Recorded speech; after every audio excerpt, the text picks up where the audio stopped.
We have a two-way from Copenhagen and Millbank with Emily and Tory Bear. The sad, sad tale of Lord Taylor of no fixed abode. We'll be going over to the Millbank Edit Suite for a special Harrycast. And a treat on a lighter note. Budget bingo. Stay tuned. We go live now to Tory Bear, who's in Copenhagen. Hi there, Tory Bear, can you hear me? Good evening, Emily. What's the atmosphere like there? They said it would be the greatest gathering of mankind ever, and they weren't wrong. It's fantastic. I'm having a wonderful time. The champagne is flowing, the caviar is exquisite. And how many parties have you been to now? It's non-stop reception for these delegates. They are very lucky. I'm surprised that they're going to get a deal done at this rate. I've got a pretty sore head from last night, and I'm already back on the champagne. And the canapes are flowing? Absolutely. I'm very grateful, too, to our kind benefactor, Lord Evil, for providing me with this private jet to enable me to get here. There was a bit of a queue at the airport. There was over 120 planes trying to land at the same time. Any celebrity sightings around so far, Tory Bear? It's just the usual crowd, really, Emily. Bono was around, made a bit of a fool out of himself after one too many last night. Had a little sing-song around the piano. And what about John Prescott? You can't miss him. He's up there like a greyhound. Every time a tray of canapes appears, suddenly John Prescott's here as well. And Ed Miliband, our Environment Secretary? Well, I did see him, but I wasn't sure. Most people are getting confused with David, so nothing changes there. And finally, what's the debate like? Is it heated? Is it relaxed? Well, there's a very jovial, relaxed party atmosphere here, really, Emily. Wasn't as exciting as the debate that I was at the other week. Can we play the tape?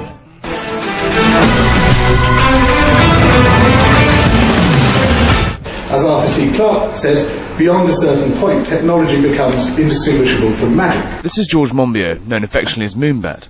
He was one of the leading global cooling deniers in Britain today, and last week, on the eve of Copenhagen, he crossed swords with one James Delingpole, a Telegraph hack, to debate the burning issue: is global warming denial as stupid as Holocaust denial? Moonbat says yes. It is as stupid as saying that the Holocaust didn't happen. And this is as consequential in terms of the impact that it might have on people's lives. George was asked whether he supported Nuremberg-style geocide trials held for crimes against nature. He wouldn't tell us if he'd give evidence, though. Sorry, George, can I just ask you one question? One question. Will you be giving evidence of the geocide trials? For some reason, George didn't want to talk to us. Maybe he's just in denial.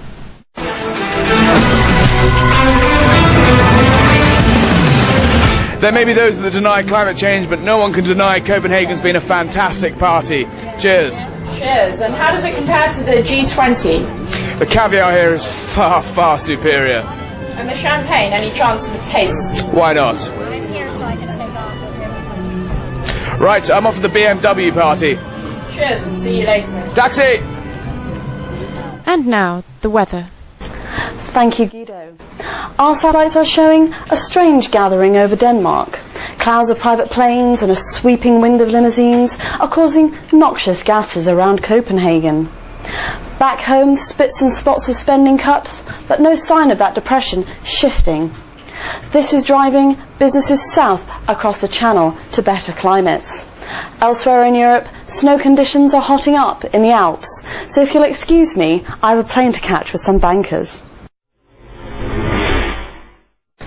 And now, Guy News brings you the tale of Lord Taylor of no fixed abode. Lord Taylor is a victim of the ongoing expenses witch hunt. Ever since moving into a high-security institution on the Thames, he has been forced to lead a vagrant lifestyle in order to claim thousands of pounds worth of expenses from the House of Lords. When police initially wanted to know where it was that Lord Taylor lived, he was forced into giving the address of his deceased mother, a house that had already been sold. Soon the blogosphere was hounding our Lord Taylor, and he was forced into giving another tale to the police. He lived in his nephew's house. Now this wandering lord awaits salvation from police in a sentence that cannot come too soon. 10 years. So rock me, mama, like a wagon wheel. Rock me, mama, any way you feel. Hey, mama, rock me. In the Millbank Edit Suite, behind the scenes, it's the Harrycast. Sarah Brown has over 1 million followers on Twitter, and last week they were bewildered when they were greeted with a message of complete nonsense. Sarah Brown blamed her 3-year-old son for this mishap, saying that he'd been left unattended in the room and had managed to type a message and then press enter in order to make it appear online. Now that's interesting because, as we can see here, it has come from the web. Now, if I was to type a message on Twitter now and type away random nonsense and then press enter, you'll notice nothing happens. I would in fact have to get the mouse and then press update. Now, this is only interesting due to the fact that over the weekend, Gordon Brown gave a speech about internet security in an attempt to tap into some parental votes. He used this incident as an anecdote in that speech. However, with this compelling evidence it was in fact faked, then this is about as convincing as George Bush's pretzel excuse. Welcome to PBR Expenses Budget Bingo, the crazy game for crazy people. Tonight, Emily Nomates from Westminster, and live from Tripoli, not by the Strangers Bar, Tory Bear. The rules are very simple. I say a number, you claim it, non-expenses, and it's all within the rules. First up, 1.4 trillion. The amount that government debt will rise to eventually under this budget. I'll give you that. It is the government debt, calculated on the Her Majesty's Treasury numbers. 3301. Sorry, there. The amount that Mark Oden spent on rent. 147. Sorry, there. I don't know why you need it, but was that Mark Oden's new sheets? Wrong. It was the amount he spent on a new mattress. It must have been very dirty. 178 billion. The amount Gordon Brown claimed on cleaning. No. Darling's forecast deficit next year. Oh, very good, Emily. 2 points. On your buzzers, £20,000. Oh, I think Tory Bear just had it there. Would that be the repairs to Quinton Davies' bell tower? Well, technically no. It was the amount he wanted to claim for his bell tower, but I'll give it to you. 20,000. Emily. The new threshold for a rise in national insurance contributions. Very good. 4 points. 20. Tory Bear. The number of mini donuts claimed by Health Minister Mike O'Brien. Oh, very good.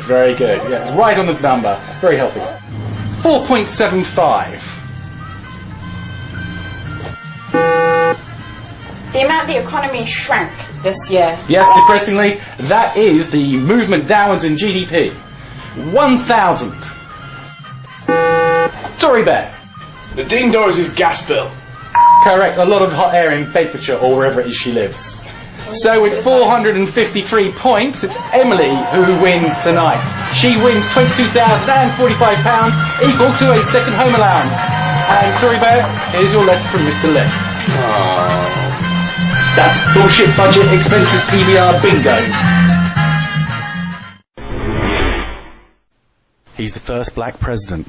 He's got a Nobel Prize. He's led America out of recession. With all the problems we've got, ask yourself, what would Obama do? Here's your moment of zen. The last thing you want to do is to raise taxes in the middle of a recession because that would just take more demand out of the economy and put businesses in a further hole.